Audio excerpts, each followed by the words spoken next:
आज का सुविचार है कि हमारी राधा रानी हमारी कौन है, राधा रानी हमारी कौन है और इनका अस्तित्व क्या है।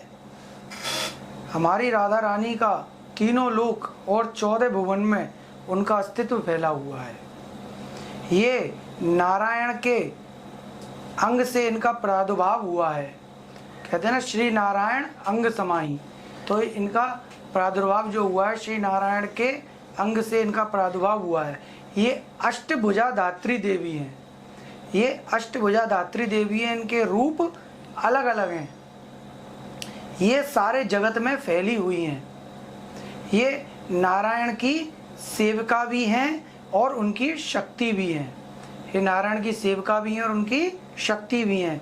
इनका एक रूप माया का भी है।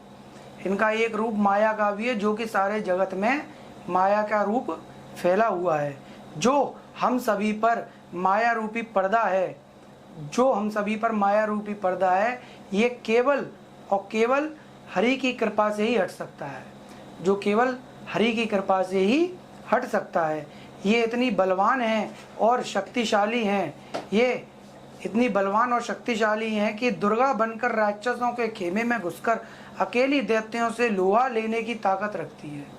ये इतनी बलवान हैं कि अकेली दुर्गा बनकर अकेली राक्षसों के खेमे में घुसकर दैत्यों से लोहा लेने की ताकत रखती हैं। और इस कलकाल में राधा बनकर हम सब बच्चों को प्यार करती हैं। हम सारे संसार के बाल गोपाल जो हैं, वो इनके बाल गोपाल हैं, राधा रानी के।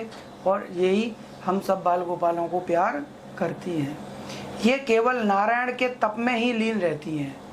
ये केवल नारायण के तप में ही लीन रहती हैं। यही शक्ति बनकर सतयुग में महिषासुर मर्दनी बनकर दैत्यों का विनाश करती हैं।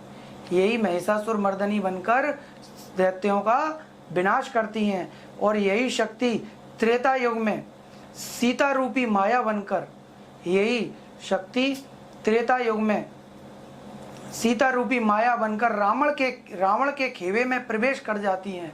रावण के खेमे में प्रवेश कर जाती हैं और रावण की लंका को तहस नहस कर देती हैं। रावण की लंका को तहस नहस कर देती हैं। ये वहाँ भी केवल हरि के ध्यान में ही रहती हैं। ये केवल वहाँ भी हरि के ध्यान में ही रहती हैं। रावण के कितने भी कहने पर भी, और ये एक डग भी ना आगे बढ़ी और केवल राम नाम के ध्यान में ही लीन रही। तो ये हरि के ध्यान में ही वहाँ पर भी लीन रहती हैं। और इनका तप जो है, इनका जो तप है, जो सतयुग से ये करती आ रही, इनका तप निस्वार्थ है। इनका तप निस्वार्थ है। ये किसी स्वार्थ की भावना से हरि का तप नहीं करती। और द्वापर में कृष्ण की राधा नाम की शक्ति बनकर उस सुदर्शन के द्वारा, और द्वापर में कृष्ण की राधा नाम की शक्ति बनकर सुदर्शन के द्वारा सारी महाभारत की जीत दर्ज कराती हैं। असत्य पर सत्य का झंडा फहराती हैं। ऐसी हैं हमारी किशोरी राधा रानी। हम कहते हैं कि राधा रानी हमें तू बता दे जरा कि तेरा दीवाना कैसे हुआ सांवरा। ये तेरा दीवाना कैसे हुआ सांवरा, इससे तात्पर्य है कि इस सांवरे के लिए देखो, दीवाना सांवरा हर किसी के लिए दीवाना नहीं होता। सांवरा उसी के लिए दीवाना होता है जो सांवरे को सर्वस्व अपना अर्पण कर देता है। वही सांवरा तभी उस भक्त के लिए दीवाना होता है। कि सांवरे के लिए इस किशोरी राधा रानी ने, सांवरे के लिए इस राधा रानी ने अपना हर युग में अपना बलिदान दे दिया। हर युग में अपना बलिदान दिया और अपना कोई निजी स्वार्थ नहीं रखा। अपना कोई निजी स्वार्थ इनका नहीं हुआ।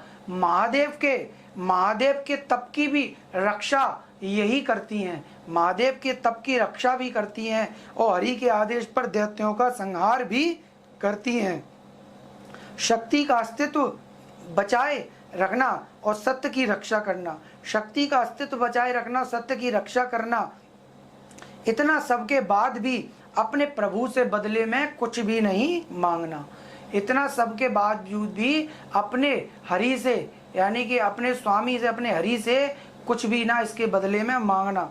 इतना तप करने के बावजूद भी हरि से कुछ भी नहीं मांगना, क्योंकि ये श्री नारायण अंग समाई, श्री नारायण के अंग से ही शरीर में ये विराजमान रहती हैं। यही शक्ति बनकर सारे संसार में फैली हुई हैं, यही शक्ति बनकर सारे संसार में फैली हैं। लेकिन द्वापर में कृष्ण ने इनको राधा नाम देकर सबको भ्रमित कर दिया। लेकिन कृष्ण ने द्वापर में राधा नाम देकर सबको भ्रमित कर दिया। हम छोटी बुद्धि के जीव अपनी राधा रानी को पहचान नहीं पा रहे हैं, क्योंकि जब कोई हरि से कुछ मांगता नहीं है, केवल निस्वार्थ तप करता है, निस्वार्थ हरि को पाता है और उसके बदले में कुछ मांगता नहीं है, उसके बदले में कुछ मांगता नहीं है, तो हम छोटी बुद्धि के जीव अपनी राधा रानी को पहचान नहीं पा रहे हैं। क्योंकि जब कोई हरि से कुछ मांगता नहीं है तो हरि क्या करते हैं, अपने दास को अपने से भी ऊपर का स्थान दे देते हैं।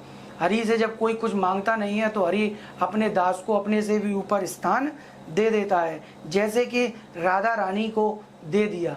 ऐसे हैं हमारे श्री कृष्णचंद्र भगवान। बोलो श्री राधा रानी की जय।